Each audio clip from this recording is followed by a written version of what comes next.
एक समय की बात है। बाहलपुर का राजा जयव्रत और उसका प्रधानमंत्री सूर्यकांत दोनों ही बड़े ही अच्छे मित्र थे। एक दिन वो दोनों अपने शाही बाग में सैर कर रहे थे। तब राजा ने कहा, मित्र सूर्यकांत, कैसा विचित्र सहयोग है कि हम दोनों ने एक साथ ही एक ही गुरु से शिक्षा ग्रहण की। एक ही दिन हम दोनों का विवाह हुआ और आज तुम्हारी पत्नी और मेरी रानी के भी संतान होने वाली है। महाराज, इसी को कहते हैं प्रभु की लीला। उसकी लीला अपरंपार है महाराज। तभी प्रधानमंत्री के महल से एक दासी दौड़ती हुई आई और कहने लगी, प्रधानमंत्री जी, आपके यहाँ एक पुत्र ने जन्म लिया है। दोनों मित्र ये समाचार सुनकर बड़े ही खुश हुए। अभी कुछ ही पल बीते थे कि तभी एक दासी दौड़ती हुई आई और महाराज से कहने लगी, महाराज की जय हो। महाराज, महारानी जी ने एक सुंदर कन्या को जन्म दिया है। अब तो दोनों ही मित्र खुशी से गदगद हो उठे। तब राजा ने अपने प्रधानमंत्री से कहा, प्रधानमंत्री जी, मैं एक बात सोच रहा हूँ। आज के दिन तुम्हारे यहाँ पर पुत्र और मेरे यहाँ पर पुत्री ने जन्म लिया है। अपनी अपनी संतान के कारण हम दोनों के दोस्ती भविष्य में और भी ज्यादा प्रगाढ़ हो सकती है। वो कैसे महाराज? हम अभी से उन दोनों का रिश्ता पक्का कर देते हैं। जब वे दोनों बड़े हो जाएंगे तब उन दोनों का आपस में विवाह कर दिया जाए। इस तरह से हमारी दोस्ती और भी ज्यादा पक्की हो जाएगी। अरे महाराज, आप तो एक अनहोनी कल्पना कर रहे हैं। कहा आप और कहा मैं। प्रधानमंत्री जी, हम दोनों के बीच जो उसनीस की खाई है उसी को बांटने के लिए मैं ये रिश्ता करना चाहता हूँ।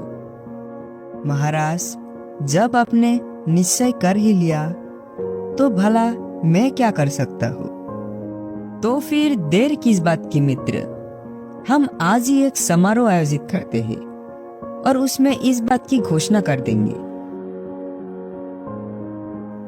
और उसी शाम राजमहल में एक समारोह आयोजित किया गया जिसमें राजा ने घोषणा की, यहाँ पर उपस्थित सभी सज्जनों और प्रजावासियों, हम घोषणा करते हैं कि समय आने पर हम अपनी पुत्री का विवाह प्रधानमंत्री के पुत्र के साथ ही करेंगे। राज दरबार में उपस्थित सभी लोग उन दोनों को बधाइयाँ देने लगे। फिर राजा जयव्रत के आदेश पर राजकुमारी रतनमाला और प्रधानमंत्री का बेटा चंद्रकांत का लालन पालन राजमहल में ही होने लगा। समय बीता और वो दोनों युवा हो गए।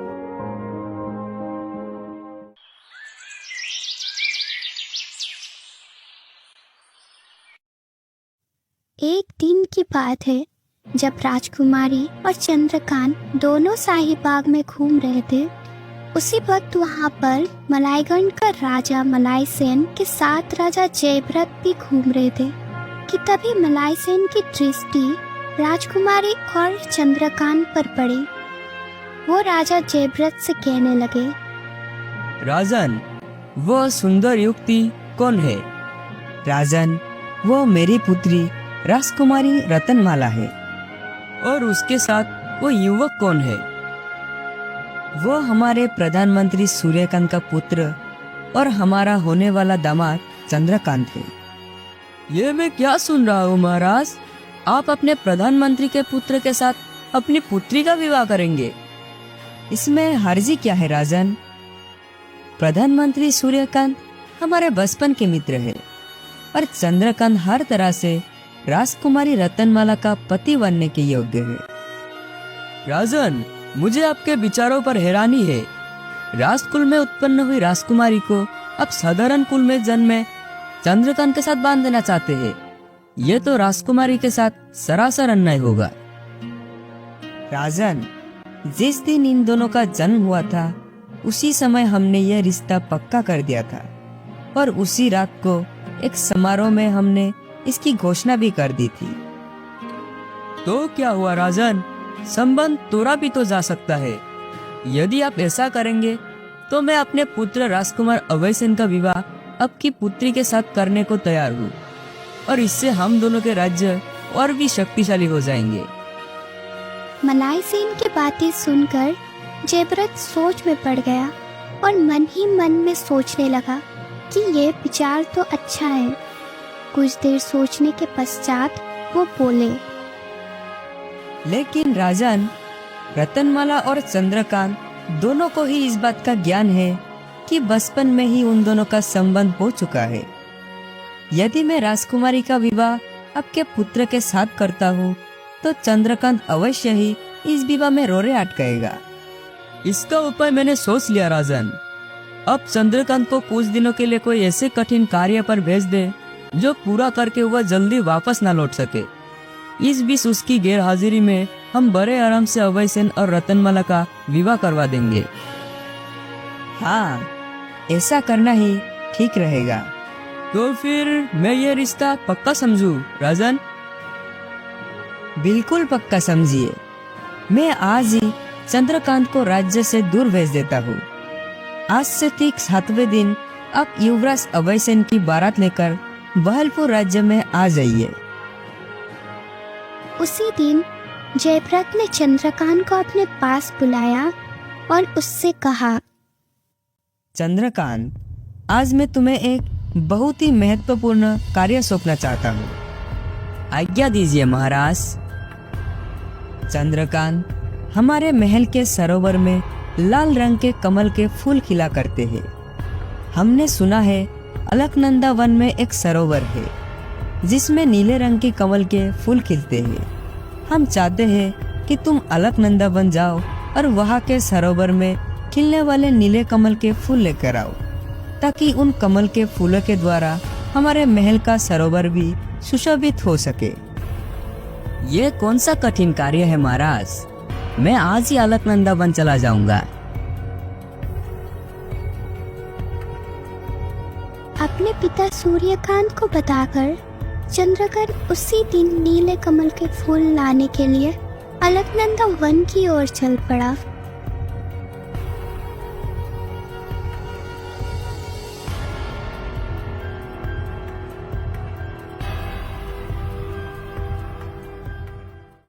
मूर्ख चंद्रकांत, अलकनंदा वन से अब तू 1 महीने से पहले वापस नहीं लौट पाएगा, और इसी बीच मैं राजकुमारी रतनमाला और युवराज अभय सेन का विवाह बिना किसी विघ्न के संपन्न कर दूंगा।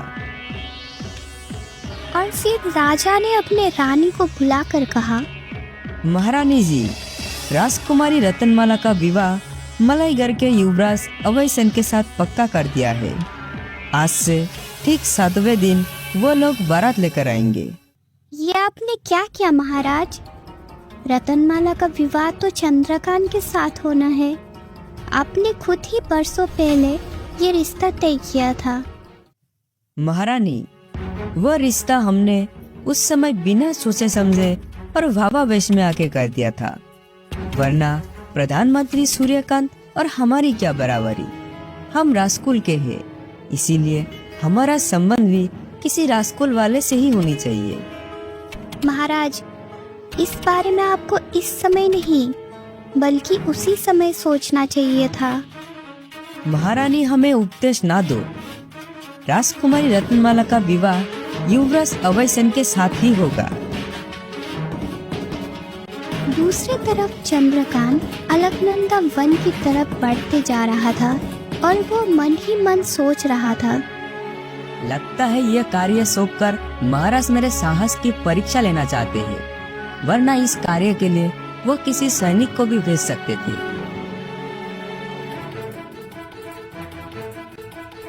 इधर राजमहल में राजा ने प्रधानमंत्री सूर्यकांत को बुलाकर उनसे कहा, प्रधानमंत्री जी, सारे राज्य को दुल्हन की तरह सजा दीजिए। वो किस लिए महाराज? कोई विशेष आयोजन होने वाला है क्या? हाँ, 1 सप्ताह के बाद राजकुमारी रतनमाला का विवाह होने वाला है। लेकिन महाराज, चंद्रकांत तो नीले कमल लाने के लिए अलकनंदा वन गया है।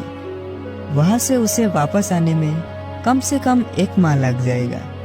फिर ये विवाह 1 हफ्ता में कैसे हो सकता है? ये तुमसे किसने कहा सूर्यकांत कि रतनमाला का विवाह चंद्रकांत के साथ होगा? महाराज, ये आप क्या कहते हैं? तुमने बिल्कुल ठीक सुना सूर्यकांत। पुराना संबंध तोड़कर हम राजकुमारी रतनमाला का विवाह मलाईगढ़ के युवराज अभय सेन के साथ करने जा रहे हैं। महाराज, ये आप ठीक नहीं कर रहे। लोग सुनेंगे तो क्या कहेंगे? हमें किसी का डर नहीं है। हमें जो ठीक लगेगा हम वही करेंगे। महाराज, लगता है आपका विवेक खो चुका है और उसे जगाने के लिए मैं अब कल भरे दरबार में आपसे बात करूंगा। शायद दरबारियों और मंत्रियों के सामने आपको बरसों पहले की गई घोषणा याद आ जाए। तुम मुझे भरे दरबार में अपमानित करोगे? तुम्हारी इतनी हिम्मत? राजा ने अगले ही पल प्रधानमंत्री पर तलवार का एक भरपूर वार कर दिया और एक ही वार से प्रधानमंत्री लहूलुहान हो गया और उसकी मृत्यु हो गई।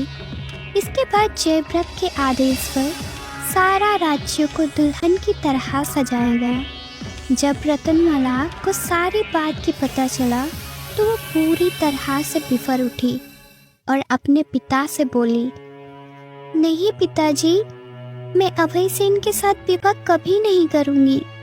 मेरा विवाह होगा तो सिर्फ चंद्रकांत से ही होगा। रतनमाला, ऐसा करने के लिए तुम्हें मेरी लाश के ऊपर से गुजरना होगा। अब ये तुम्हारे ऊपर है कि तुम्हें अपने पिता प्यारा है या चंद्रकांत।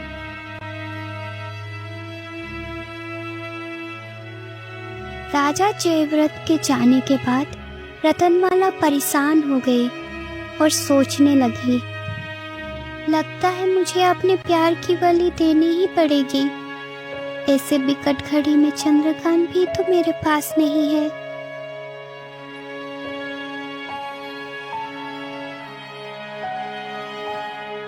और फिर वैसे ही हुआ जैसे राजा जयव्रत चाहते थे।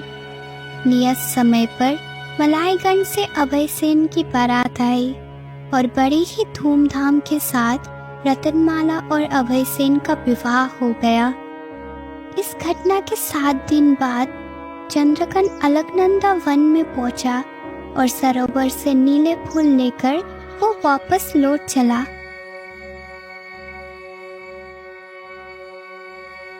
उसकी वापसी का सफर भी काफी लंबा था।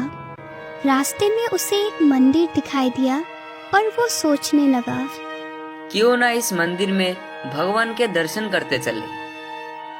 वो मंदिर की तरफ बढ़ ही रहा था कि तभी मंदिर के बाहर एक पेड़ के नीचे बैठे हुए एक ऋषि महाराज ने उसे आवाज दी, चंद्रकांत, अब बहलपुर में तेरा क्या रखा है? अब ना तो वहाँ पर तेरे माता पिता है और ना ही वहाँ पर रतनमाला है। अब तू वहाँ पर जाकर क्या करेगा? ये आप क्या कह रहे हैं ऋषिवर? मैं ठीक कह रहा हूँ बेटा। मैंने अपने दिव्य दृष्टि से देख लिया है। रतनमाला का विवाह मलाईगढ़ के युवराज अभय सेन के साथ हो चुका है। तुम्हारे पिता को राजा जयव्रत ने मौत के घाट उतार दिया है। तुम्हारे पिता की मृत्यु के समाचार सुनकर तुम्हारी माता भी इस संसार को छोड़कर जा चुकी है। राजा जयव्रत इतने करुण निकलेंगे, इसकी तो मैंने कल्पना भी नहीं की। ऋषिवर, उन्होंने मेरी सारी दुनिया उजाड़ दी। मैं इन्हें इस बात का सजा अवश्य दूंगा।